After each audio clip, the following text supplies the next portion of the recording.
अस्सलाम वालेकुम नाज़रीन। आज काजी फ़ाइज़ ईसा केस की समाअत वक़्फ़े के बाद दोबारा शुरू हुई, जिसका वाज़ेह मतलब एक ये है कि जस्टिस याहिया आफरीदी का कोरोना टेस्ट नेगेटिव आ गया और वो बेंच में शामिल हुए। आज सारा दिन फ़रोग़ नसीम ये इस्टेब्लिश करने की कोशिश करते रहे कि जस्टिस काजी फ़ाइज़ ईसा की वाइफ उन पर डिपेंडेंट हैं या नहीं हैं। क़तई नज़र इसके जस्टिस काजी फ़ाइज़ ईसा को अपनी वाइफ की प्रॉपर्टीज़ डिक्लेयर करनी चाहिए थी। इस हवाले से उन्होंने बेशुमार कवानीन के भी हवाले दिए, लेकिन आखिर में जो दो सवालात जस्टिस उमर अता बंदियाल ने 1.5 घंटे की समाअत के बाद किए, वो यही थे कि एक तो आपको ये इस्टेब्लिश करना है कि मैलिस नहीं था, और दूसरा यानी बदनीयती का अंसर इसमें शामिल नहीं था, दूसरा इसमें जासूसी का अंसर शामिल नहीं है। और जस्टिस उमर अता बंदियाल ने वाज़ेह तौर पर उन्हें यह बताया कि जासूसी के इल्ज़ाम में जमहूरी तौर पर मुंतखब हुकूमत इसी अदालत ने बरतरफ कर दी थी।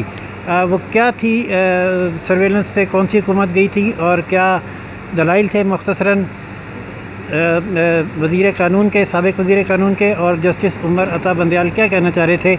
हमारे साथ मौजूद हैं सीनियर सहाफ़ी, कालम निगार, एंकर मतीउल्लाह जान। हम उनसे जानते हैं आज के कार्रवाई के बारे में और जो मैंने सवालात किए उनके बारे में। जी मतीउल्लाह जान, बताइएगा, फ़ारूक जो अपना साबिक़ लॉ मिनिस्टर हैं फ़रोग़ नसीम, उनका क्या आर्गूमेंट था मेन, और जस्टिस उमर अता बंदियाल ने उस पर क्या रिएक्शन दिया आखिर में? देखें, मामूल के मुताबिक साबिक़ वज़ीर क़ानून फ़रोग़ नसीम आज भी ये साबित करने की सर तोड़ कोशिश करते रहे कि जो मुख्तलिफ़ कवायद हैं, जो कवानीन हैं, उनके तहत जज और उनकी अहलिया जो हैं उनको मिसकंडक्ट के हवाले से या मुख्तलिफ़ टैक्स के कवानीन के हवाले से एक ही तस्वर किया जा सकता है। और ख़ासकर उन्होंने उन कवायद को पढ़ना शुरू किया और कवानीन को जिनके तहत सुपीरियर कोर्ट के जजों को मुराद दी जाती हैं, उनकी तनख्वाहें और उनकी पेंशनों का हवाला था, जिसमें कहा गया था कि जज के मरने के बाद जो उसकी बेवा है उसको पेंशन दी जाती है। तो साबिक़ वज़ीर क़ानून का ये कहना था कि जो बेवा होती है उसको ये नहीं देखा जाता कि वो डिपेंडेंट है और इंडिपेंडेंट है। और इसी तरह जो दूसरी मुराद जज के साथ उसकी वाइफ को मिलती हैं, मतलब कहीं भी जाके ठहरना होता है या फैमिली के साथ ट्रैवल होता है, तो जितनी मुराद हैं उसमें भी ये नहीं देखा जाता कि उन जजों की बीवी जो है वो डिपेंडेंट है या इंडिपेंडेंट है।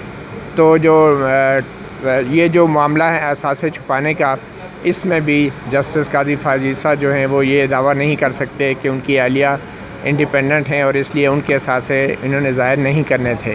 इस आर्गूमेंट पे फ़रोग़ नसीम ने सारा दिन लगा दिया और बड़े हवाले दिए कवानीन। फिर जजेस बड़े तहम्मुल से सब कुछ सुनते रहे और आखिर में उन्होंने कहा, फ़रोग़ नसीम साहब, ये जो आप कवायद और कवानीन का हवाला दे रहे हैं, ये कवायद जो हैं और कवानीन जो हैं ये आइन के मातहत होते हैं। आइन सबसे ऊपर होता है, उसके नीचे कानून होता है, फिर कवायद होते हैं। तो आप कवायद और कवानीन पढ़ के आप हवाला दे रहे हैं। हमें तो आइन के अंदर जो आइन का आर्टिकल 209 है और जो जजों का ज़ाब्ता अखलाक है वो एक आइनी दस्तावेज़ है जो सबसे ऊपर है।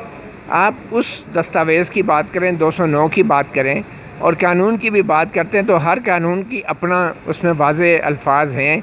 और जो इनकम टैक्स का कानून है उसमें वाज़ेह तौर पे डिपेंडेंट और इंडिपेंडेंट का फ़र्क दिया गया है। तो आप उसकी तशरीह करें। आप अभी तक एक सवाल का भी हमें जवाब नहीं दे सके, और ख़ासकर जस्टिस उमर अता बंदियाल ने ये तमाम बातें उनकी सुनने के बाद आज समाअत के आखिर में कहा कि हमें आप आइन के आर्टिकल 209 के तहत जो आला अदलिया के हवाले से मिसकंडक्ट का जो कहा गया है, आप उसकी बात करें और फिर सुप्रीम कोर्ट के फ़ैसलों का कोई हवाला दें, ना कि हमें ये कवायद और सरकारी मुलाजमीन के लिए जो बनाए गए हैं। और क्योंकि फ़रोग़ नसीम बार बार वो वफाकी सेक्रेटरियों की बात कर रहे थे कि जो कवायद और जो प्रिविलेजेस और जो तनख्वाहें मुराद वफाकी सेक्रेटरियों की होती हैं वो आला अदलिया के जजों को मिलती हैं। तो जस्टिस उमर अता बंदियाल ने कहा, हम आइनी अदालत हैं, हमारे अपने कवायद हैं, हमारे अपना ज़ाब्ता अखलाक है, आप हमें ये वफाकी सेक्रेटरियों का और ये इनके हवाला ना दें। और आखिर में सबसे अहम जो उन्होंने बात की कि सबसे अहम बात यह है कि अगर इस तमाम रेफरेंस में कोई बदनीयती हुई, कोई मैलिस हुआ, कोई बुरी नीयत साबित हुई, that is the important thing. اور آپ نے ابھی تک اس حوالے سے اپنے دلائل شروع ہی نہیں کیے. اور پھر جسٹس باقر جو تھے انہوں نے میں سمجھتا ہوں کہ اس حکومت کے ریفرنس کی تابوت میں آخری کیل ٹھونک دی ہے. اور اس میں انہوں نے کہا کہ فروغ نسیم صاحب آپ کو یہ یاد رکھنا چاہیے کہ ایک حکومت غیر قانونی نگرانی یعنی سرویلنس اور خفیہ نگرانی کی وجہ سے ایک پوری حکومت کو برطرف کر دیا گیا تھا اور وہ ڈسمس ہو گئی تھی. اور وہ اشارہ دے رہے تھے 1996 میں جو بے نظیر بھٹو کی حکومت ڈسمس ہوئی تھی تو اس میں ججوں کی خفیہ نگرانی کا بھی الزام تھا اور اس میں بہت سی آپ کو یاد ہے راشد آڈیو ٹیپس بھی سپریم کورٹ میں پیش کی گئی. اس میں بھی اے آر یو نے خفیہ نگرانی ہی کی ہے. اس کیس کے اندر یہ جو بیرسٹر شہزاد اکبر کی جو اے آر یو ہے اس کے اوپر اور لا منسٹر بلکہ پوری حکومت کے اوپر یہ الزام ہے کہ انہوں نے یہ غیر قانونی طور پہ یہ سارے ڈاکومنٹ اور دستاویز جنہیں وہ ثبوت کہہ رہے ہیں وہ اکٹھے کیے ہیں سپریم کورٹ کے ایک جج کے خلاف سے متعلق تحقیقات کی ہیں, تفتیش کی ہے اور نگرانی کی ہے.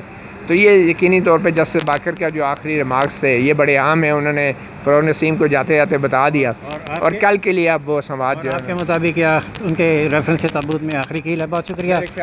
مطیع اللہ جان یہ بتا رہے تھے کہ آج کی کارروائی میں کیا ہوا اور آخر میں عمر عطا بندیال نے کیا کہا. عمر عطا بندیال نے جو کہا وہ میں سادہ الفاظ میں اگر عوام کو لوگوں کو اپنے ناظرین کو بتانا چاہوں تو یہی ہے کہ ایک عمل جو اگر درست بھی ہے لیکن اگر وہ بدنیتی سے کیا گیا, جیسے کہ مسجد کے سامنے کوئی کھونٹا گاڑنا اس لیے کہ کوئی نمازی آئے اور اپنا گھوڑا وہاں باندھے تو وہ ثواب ہے, اور اگر وہی کھونٹا کوئی اس نیت سے وہاں پہ گاڑ دے کہ کوئی اندھیرے میں نمازی آئے اور ٹھوکر کھا کے منہ کے بر گر پڑے تو وہ گناہ ہے اور اس کی سزا ہے. تو جو بھی دلائل آج دیتے رہے فروغ نسیم یہ ثابت کرتے رہے کہ بیوی ڈیپینڈنٹ ہے, نہیں ہے, پراپرٹی ظاہر ہونی چاہیے, نہیں ہونی چاہیے, وہ سب باتیں اس عمل کے بعد دیکھی جائیں گی کہ پہلے وہ یہ ثابت کریں گے کہ ریفرنس بدنیتی پر مبنی نہیں تھا, نیک نیتی سے دائر کیا گیا, یہ فیض آباد دھرنے کے تناظر میں اور ریئیکشن میں نہیں آیا, اور دوسرا یہ کہ جو دستاویزات اکٹھی کی گئی ہیں وہ قانون کے مطابق تھیں, غیر قانونی طور پر جمع کی گئی شہادتیں عدالتوں میں قابل قبول نہیں ہوتی. اور تیسرے یہ کہ کیا ججز کی جاسوسی کی گئی, اگر جاسوسی کی گئی تو پھر صرف یہ ریفرنس نہیں یہ پوری حکومت گھر جا سکتی ہے. ناظرین کل 1 گھنٹہ پھر دلائل دیں گے فروغ نسیم اور اس کے بعد دیکھیں گے کہ انہیں مزید کتنا وقت ملنا چاہیے بھی یا نہیں. تو سماعت کل صبح 10:15 بجے تک کے لیے ملتوی کر دی گئی ہے.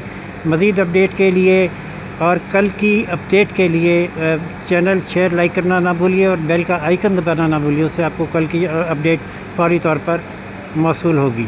اسی کے ساتھ اجازت دیجیے راشد حبیب کو, روشن پاکستان نیوز سے. اللہ حافظ.